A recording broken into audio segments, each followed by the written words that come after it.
Hello, everyone. So in this session, you're going to see the practice assessment 2 from the A2 website. And this is our second part of the recording. So we have done the first part from question number 1 to question number 5. So now we're going to practice from question number 6 till 10. So let's look at the first question, what we have here. The first question we have here from the purchase return day book. They say these are the total of the purchase return day book at the end of the month. So we have a purchase return day book, and we can see we have a total, and we have a VAT, and we have a net. Now let's try to understand what is purchase return day book. Purchase return day book is all about when we return to our supplier. So it's not like the customer returned to us. If the customer returned to us, that will be our sales return. But when we return to our supplier, we called it purchase return. It's a purchase return day book. So purchase return means we have to pay less money to our supplier because we have returned. For example, when you buy something from our supplier, we said purchase debit. Then we said VAT debit because when you buy something, we have to pay the VAT. So VAT debit. And we make purchase ledger control credit. So this is when you do the credit purchase. So in later on, if we decided to return, the item we buy from the supplier, the journal will be opposite. So my liability, this one, purchase ledger control, will be reduced. So that's the reason this time purchase ledger control will be debit because I want to remove it. So debit and credit will be cross each other. The VAT will be also credit. So I cannot claim the VAT if I return. So this will be gone. And the purchase was debit, then purchase return will be credit. So it will be gone. So there will be no impact on the accounts. So you do the opposite journal when you make the purchase return. So let's have a look what will be here. So you can see the total is 2670. So we said purchase ledger control. That will be 2670, and that will be debit because this will reduce my liability. I'm not going to pay for that if I return all of this to my supplier. The VAT also will make it credit because if I return the product, I will not be able to claim the VAT. And finally, the purchase return is always credit because if the purchase is expense, that is debit, then purchase return will be credit because it will reduce my expenses. It's not very difficult one. It's a simple question. Let's move to the next one. The next one we have here, that is part B. So let's have a look at this one. So in part B, we can see they said show the entries to be made in the GL by placing the appropriate account name and debit or credit.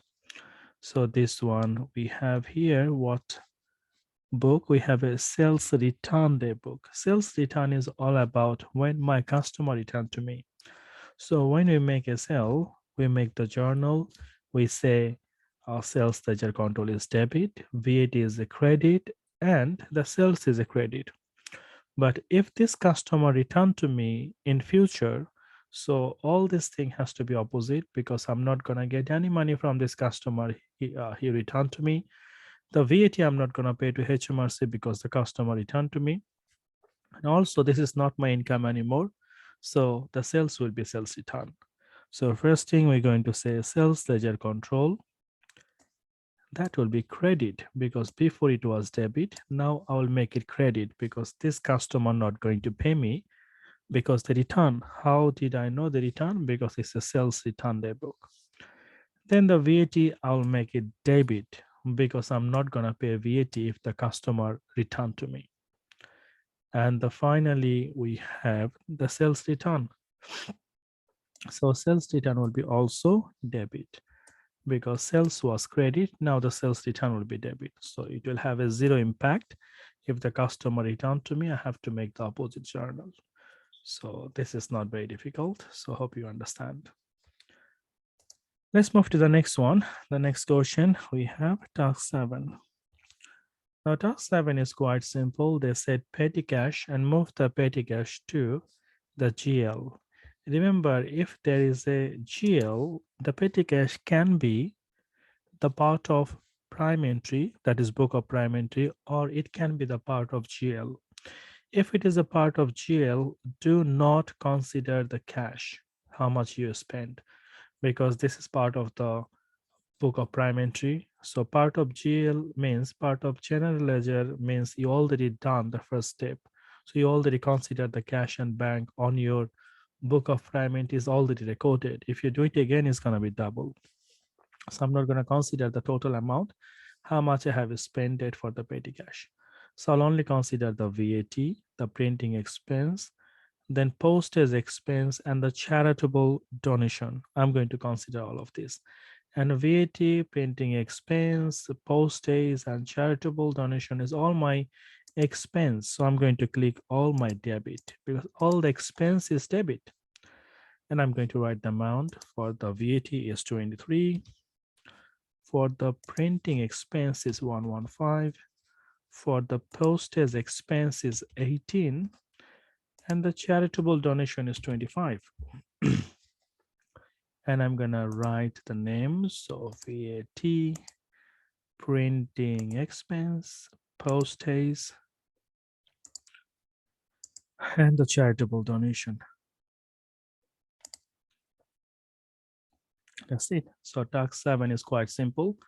So this is only the thing we have to remember, all the expenses debit. But if it is a part of general ledger, do not take the cash or bank. All right, let's move to the next task. The next question will be task number 8. Let's have a look what we have there. This task, this question gave us some ledger balances. They said the following 4 accounts are in the GL at close of the day 31st of October. That means it is look like the balance CD. What's happening here? How many accounts we have? We have a drawings and we have a capital. We have a loan from the bank and we have a motor vehicle. Now, of course, you already know. So the drawings is opening balance, or normally it is debit. Capital, normally it is credit. Loan from the bank is a liability, is a credit. Motor vehicle is asset, it is debit. Let's have a look what is the requirement. They said record the total balance for each of the account table below by inserting the balance carried down. So remember that even it is our drawings is our debit or capital is credit, but the balance sheet is always on the opposite side. So for example, for the drawings, let's have a look. How much will be the balance CD? So we have a T account, and left-hand side is the debit side, and right-hand side is the credit side. So we can see here, nothing we have on the credit side. So my balance CD will be the total. So that will be 3250. And that's my balance CD. So total is 3250, 3250. And this balance CD will be the balance BD on the opposite side. So you know that balance CD and BD anyway. So all you have to remember, when there's a balance CD, the question asking for the balance carried down. And balance carried down means the balance CD. So balance CD on the credit side. So you have to take this one as a credit balance, not the debit balance. Remember, if the question asks you not balance carried down, but the balance BD or balance BF, opening balance, that time you have to say the drawings is debit. So very, very careful. If the question tell you it is a closing balance, that means balance CD, and the balance CD on the credit side, you have to say is a credit balance. So we'll do the same way for others as well. So let's say this one, drawings 3250, and we're going to say it credit is not debit. Remember that because they're asking for the balance CD. And the total amount 3250. Do the next thing for the same way. For the capital, we can see we have a capital credit side. If we added these two, And we're going to minus the 350, and that will give me the balance CD on this side. And the balance CD is 22,875. So that's the total they're asking. So we have balance CD 22,525. And the total will be 22,875. And the balance CD is on the debit side, you can see. So it will be debit entry. So I'm going to say here, the capital will be for the closing balance CD, that is 22525, 22525. And it will be the debit because balance CD is on the debit side. And the total, there's a total show in the both columns. So that means both side total. The total is 22,875. This is simple. Then the next one, loan from the bank. Loan from the bank, we can see the credit side looks higher. So the balance CD will be on the debit side. And we'll find the difference. So the total is 25,585. 25,585.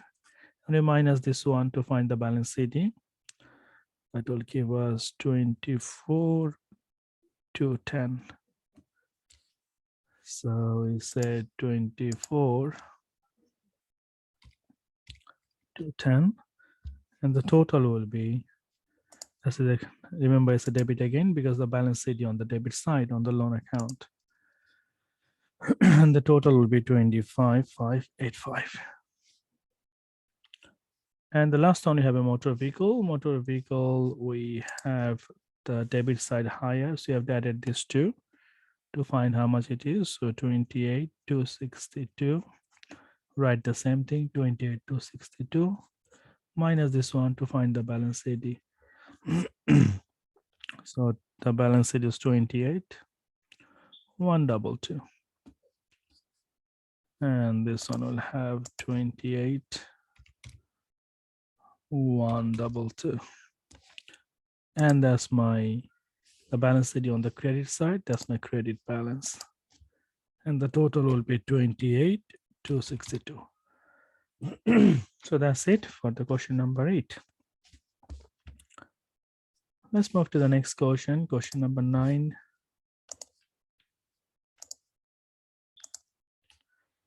Question number 9 is all about the suspense account, the trial balance, sorry. So trial balance will have to see the debit side and the credit side.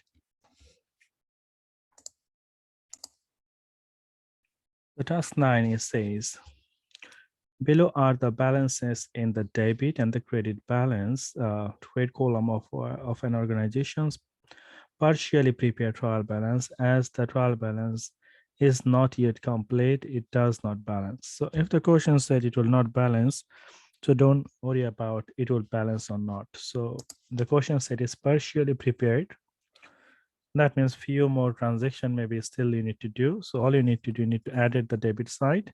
So you write on the debit side, you need to add it on the credit side, write on the credit side. Don't worry it is balanced or not because the question said it will not balance.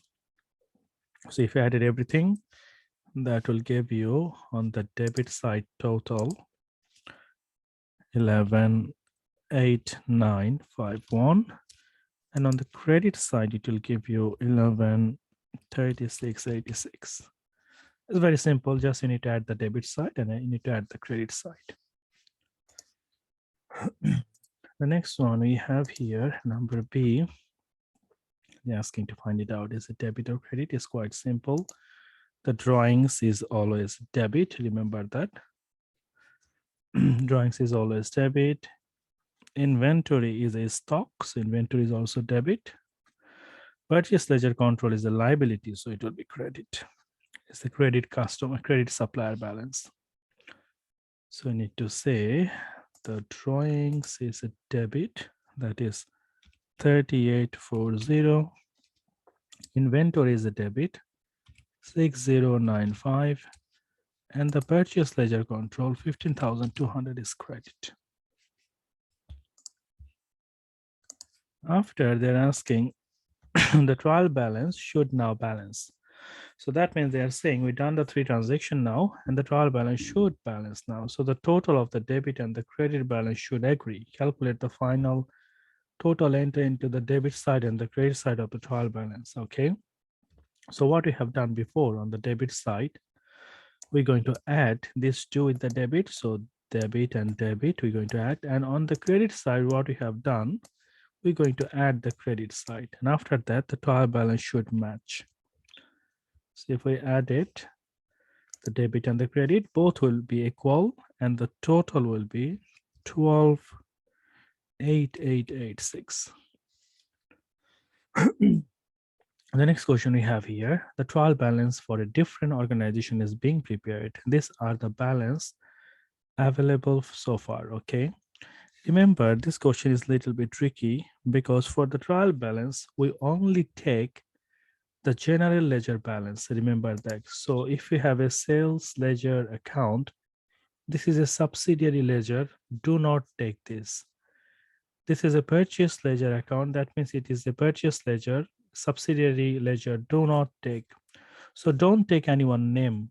Do not take anyone name on the trial balance. On the trial balance, you only take the general ledger account. Remember that we don't take any individual ledger. We only take the general ledger. Okay, so do not take this. They just give you this information to make you confused. So don't take the sales ledger or don't take the purchase ledger at all. All right, so let's move on. So we have to say is it debit or credit? The bank savings, it is our asset. So it will be debit. Any money you have on the bank, this is our asset, that will be debit. Building repair is expense. This will be our debit. Then we have a Galleon page. This one we have no idea what it is, so we will leave it empty. Capital is a always credit.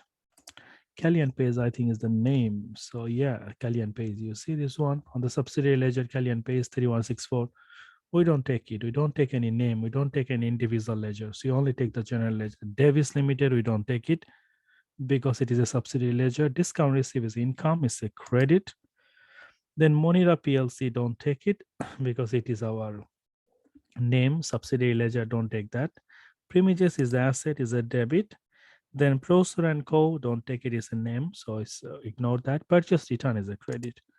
So remember, do not take any name or don't take any subsidiary ledger. Only take the main ledger. So remember that. So move to the next one. Task 10. This is the last task we have here. So let's have a look what we have here. The first one, they said match the documents. So let's have a look. The first one, detail type, quantity, and the cost of the goods supplied to a credit customer. This is the invoice. So detailing the type, the quantity, how much you are buying, how much you are selling, cost of the goods, the net cost with the VAT. So it for the credit customer is the invoice. We do not send the invoice without detail, without the quantity and the net and the VAT amount. So the invoice give me all the details about the goods. The next one, it says detailing amount paid to employee for expense incurred for a business purpose. So this is the petty cash. Remember that. So if you paid any money to the employee because employee spent some money on behalf of the business, and if you give them back, this is come from the petty cash. For example, let's say if one employee buy some stationery, or if one employee pays £2 or £5 for the postage, then when the employee come to you and asking for the money back, so you give from the petty cash voucher. Then the last one, they said detailing transaction with a credit customer in a given period and advising of the amount to be paid. This is a statement of account. So it is the detail of all the transactions. So how much you paid, how much you buy from the supplier, everything. And it's for like whole month. It's like a bank statement. So detailed transaction with a credit customer in a given period and advising of the amount to be paid. So from the whole transaction, from the whole period, you see how much you still need to pay. So it's like a bank statement. So it shows every transaction. And this is called the statement of account. All right, let's look the next one. The next one we have here, it says complete the following sentence. A trade discount is offered to customer. So trade discount is offered to the customer to resell the goods so that they can make the profit. So when one retailer sells something to the customer and the customer buy it to resell it. For example, you have a corner shop and you are buying something because you want to resell it. So you have to make some profit. So in this case, the retailer, the wholesaler, they will give you some trade discount so that when you resell the product, you can make some profit. So the trade discount is offered to a customer. So in order for them to resell good with a profit. So when you want to sell it, resell it again, you can make the profit. The next one we have prompt payment discount is offered to a customer who pay early. So prompt payment is all about early. So to encourage them to pay early. So prompt payment is all about like you give the option to your customer and tell them if you can pay me early, I'll give you some additional discount. And this is called prompt discount. So prompt discount or settlement discount is the same thing. And this is all about if the customer can pay you early.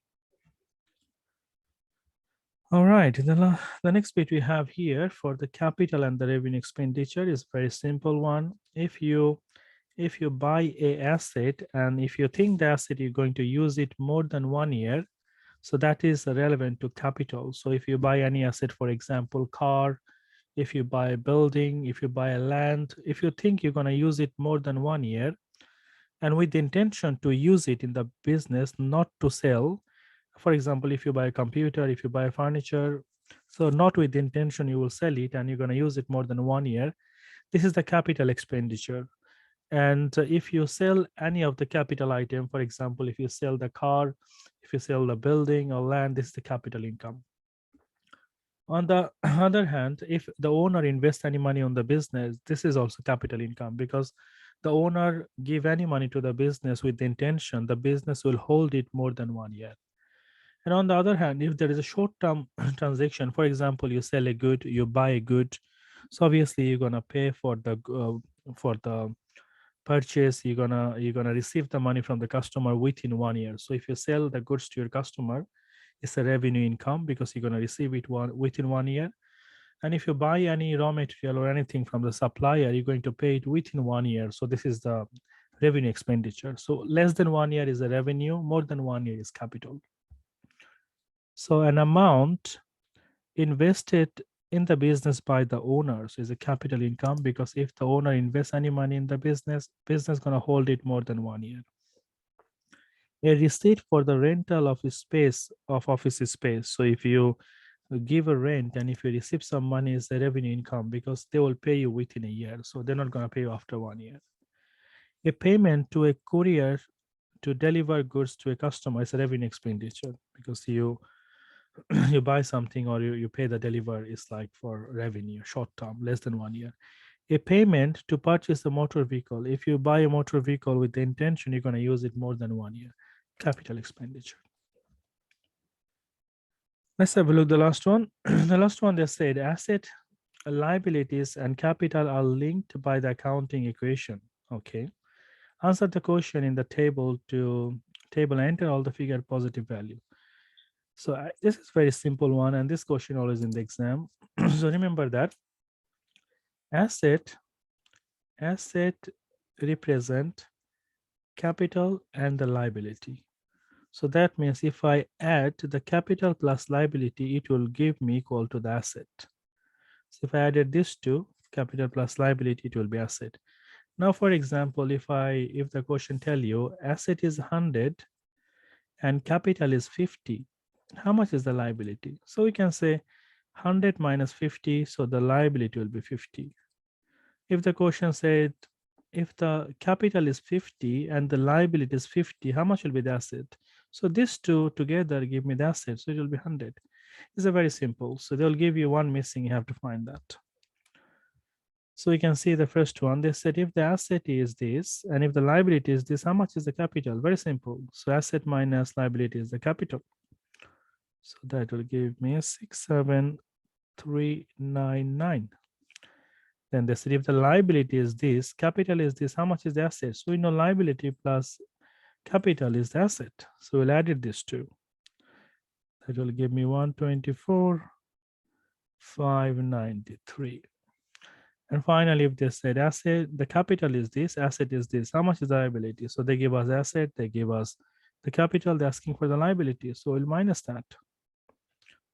39,055. So all you have to remember this one, asset, liability, and capital. So these two added will give you the asset. That's it. It's not the difficult one, but always 3 marks question will be in the exam. So make sure you understand that and practice well. I think that's it for the part 2 for the assessment 2 from the ATO website. Hopefully you understand the way I explained. And if you have more questions, you will have my email. You can email me and I'll try to explain if I can. So hopefully this video is helpful for your study. And if you have any question, feel free to write the comment and you can like the video, share the video if you like it. Thank you very much, everyone, for watching my videos.